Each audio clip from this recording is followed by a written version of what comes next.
Eddie Montgomery's Twitter handle is Lucky Man Eddie, and with every passing year, the name becomes more ironic. Cancer, divorce, the death of his son, and now the death of Troy Gentry, his longtime bandmate and a man he called a brother. I never questioned the man upstairs in my life, and I'm not going to start now. I'm Anya Hammer, and despite all this, the first sound we heard when Eddie visited the Taste of Country studios was his famous, deep, gravelly laugh, a heartwarming sound after all he'd gone through. Speaking to Billy Dukes, Montgomery talked about returning to the stage for the first time, when he knew he needed to press on, and when he felt it was all right to laugh again. Hell, you can't think about tea and not laugh.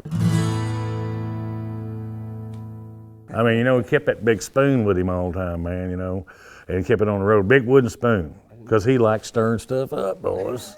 We had a talkback mic on stage with us, and only the band and the crew could hear us. Well, I might be singing Lucky Man or, singing something serious song or something, and he'd go back and he would say something off the wall into this microphone, and you're trying to be all serious or talking to the guy, and you're going like, what in the hell is he talking about?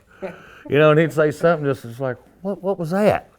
And everybody, we're just all trying not to laugh or, all this stuff, but he was always keeping it stirred up all the time. I think the first time that you stepped on a stage again was the CMA Awards, and of course Angie was in the crowd for that. Was that good enough for you? Did you enjoy that tribute? Did you enjoy Yeah, I getting tell you back what, out there? man, I got to thank Dirks, man, and the Flats boys big time, because I tell you what, if I'd had to sing that whole song, I don't think I could have done it. I don't believe I'd got through it. Yeah. And that's just being honest. And I'll tell you, just before I went out, they had a monitor back here behind me, and I just happened to turn around and look, and they had that picture of Troy up there. And I got a lump in my throat, and my heart dropped, and I went, oh my God, can I do this? And then got out there, and then I was okay. But that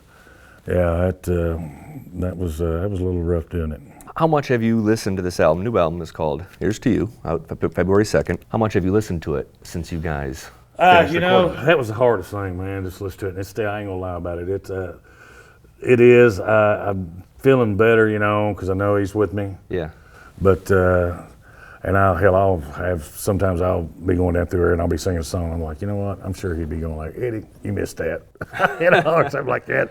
Or he'd be going, hearing himself, and he'd be going like, because we used to beat each other up bad, on each other, going like, man, I sucked singing that. What do you think, T-Roy? And he's like, oh, no, we'll do that again. Or he'd go like, man, what do you think? Does that sound good or not? Right. I mean, that's just the way we were, You could be honest with each other like that. We were brothers. During part one of Eddie Montgomery Unfiltered, Montgomery talked about how recalling an old conversation with Gentry motivated him to keep going with the music in the live show. Their tour began in January, and if you go, you'll find Eddie singing some of T-Roy's parts, the band singing other parts, and the group relying on the crowd to sing the rest of the hits like Hell Yeah, Something to Be Proud of, Speed, Back When I Knew It All, and their new single, Better Me. Montgomery didn't really know what to expect when he returned to the stage, but he knew it was time. It's kind of helped me, man, getting out and starting to talk to people and then talking a little bit about it. Can't talk a whole lot about, the accident because it's still in investigation.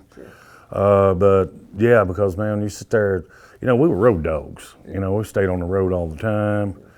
And sitting at home, I've been going crazy. I've drove my wife nuts. Even the dogs, man, were trying to throw me out of the house, so.